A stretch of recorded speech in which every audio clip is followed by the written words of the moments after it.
Hello friends, it is that time again with that Erickson, and today I wanted to talk about the new mobile game that I'm very into, and I wanted to bring it to the channel's attention along with Crowfall and Shadow of War.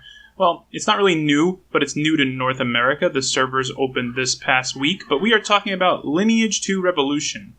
This is developed by Netmarble, who is popular for one of their other addictive phone games called Marvel Future Fight, which is something you probably want to check out if you are into Marvel and that kind of style, like action RPG, sort of like a Diablo. Especially now that Marvel Heroes Omega has closed down, it might be a good home for you. But moving on, what is Lineage 2 Revolution, you ask? Well, at its core, it's your traditional grind-heavy MMORPG based off of the popular Lineage series, which tends to have an Eastern style with a heavy lean on the farming and the just grinding.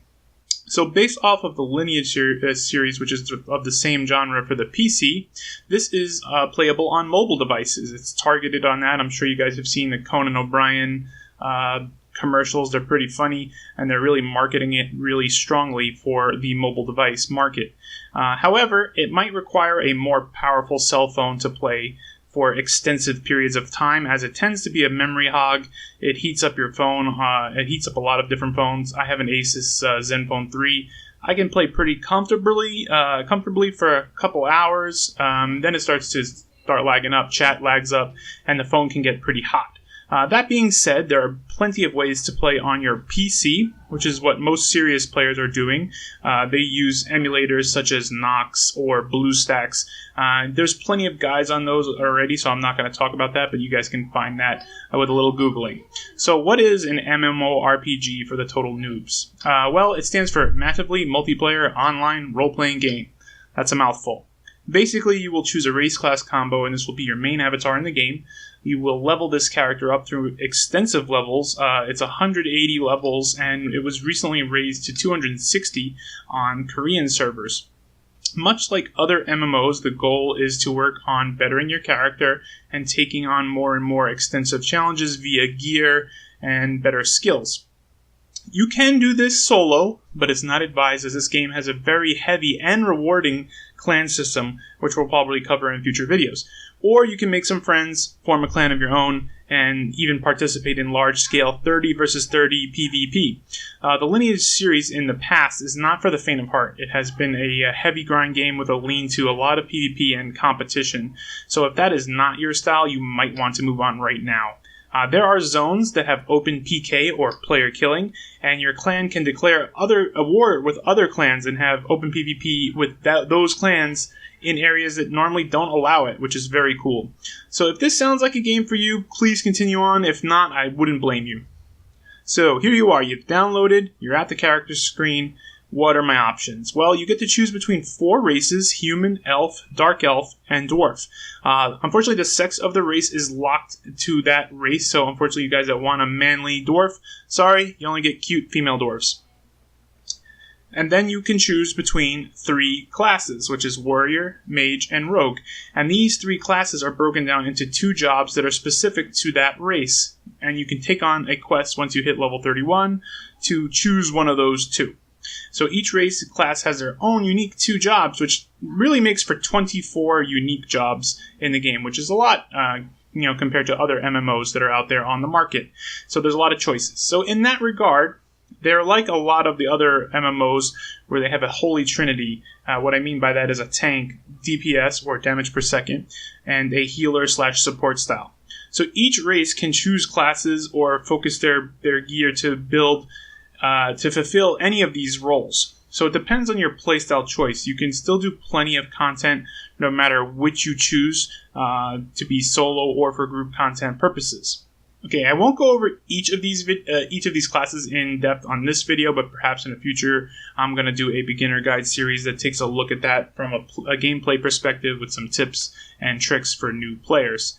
So basically, choose the race and class that seems like it fits your play style. If you want to be a tank, choose a paladin or something like that. But it's really up to you. All the classes are very balanced. They're all very powerful.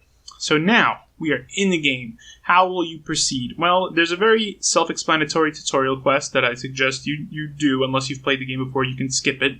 And the game boasts a very powerful auto-questing capability and an auto-battling capability. Now, I know that this can come with a lot of negative feedback, like, oh, well, then why would you play the game if it's basically playing itself? Obviously, if you play it yourself, you're going to have a better time. You can make better decisions. The AI doesn't move out of effects, and it doesn't use the right abilities at the right time. It's just going to do whatever it wants, and obviously that's not going to be optimal for when you do harder content. So as I was saying, people were always were thinking that bots and outside programs would let less scrupulous players do things and destroy the economy of the game. And that's been seen in every MMO forever. As long as we can go back in history, there's been gold farmers, botters, things of that nature. So, how do we defeat this? Well, give everyone the capability and make them have that same power that those players have, and it won't be against the game's terms of service. And in fact, they embrace that fact. So, take that, gold farmers.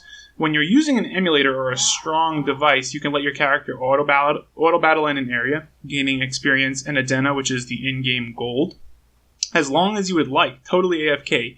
While it might feel like you're not doing anything much because you can pretty much auto the main quest without issue for the first 20 or so levels, the game has a rich story, and I would suggest watching the cutscenes and reading the dialogues on your first tune. And if you always just auto the quest, you're going to hit a wall fast. The progression starts to catch up, and the monsters start to hit harder, and the missions get tougher. So you're going to have to make sure you do all the content every day and use all the methods to level up and power up your character. So you can also set thresholds with your auto-battling to decide when you're going to use a potion. Like, oh, I'm below 50% mana, I'm going to use a mana potion. You can also decide on a radius for how far your avatar will run and attack things, which is pretty cool. So, you don't want your guy running all over the map. You're only looking to kill X amount of monsters in a very small area. You can set your battle stance and your battle radius to melee, for example. Alright, so now you've been leveling, you've been doing the story quest, you're getting tired of spamming the quest button and just watching the computer do its thing. Now you've hit level 10. And now it's time, well, if you want, to join a clan or create one.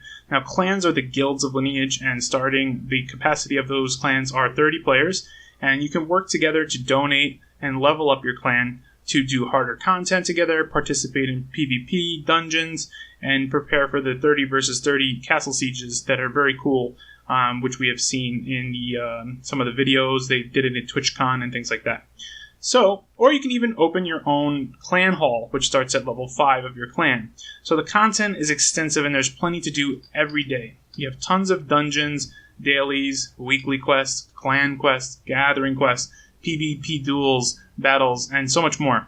So it has also several types of currency, as you would expect for a mobile game. You have Adena, which is the free-to-play currency. You have red crystals, which you can buy for real money, or you can obtain through the quest system.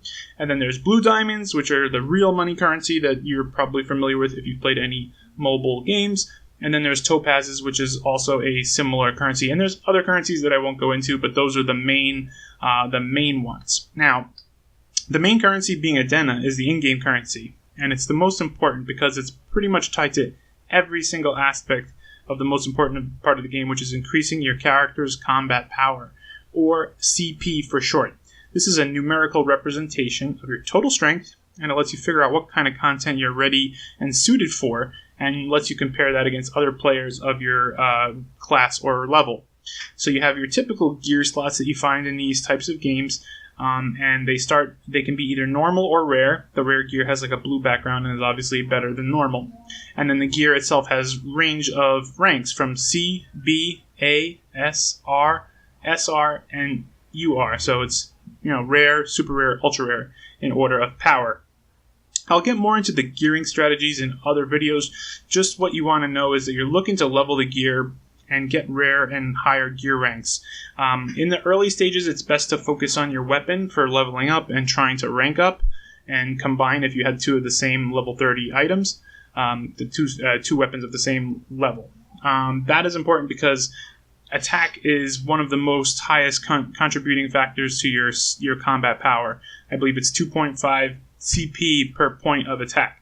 So powering up your weapon lets you kill stuff faster and lets you get higher CP, so obviously it's a better stat. Now the enhancing doesn't just stop here. You have other things such as runes, which are set tiers that you can level up using runestones. You also get as you get a full rank of every spot in that rune tier, you enhance the middle node stone of that tier, which gives more overall power and etc. And then at certain level tiers, you get more rune stones. So it's a constant, always have something to spend your gold on and your rune stones on, which you can get from the Tower of Insolence every day. You also have elixirs, which are permanent stat boosts that you can craft using herbs and elixir essences that you can gain from extraction dungeons. Now, if these terms don't make sense right now, just ignore them for now.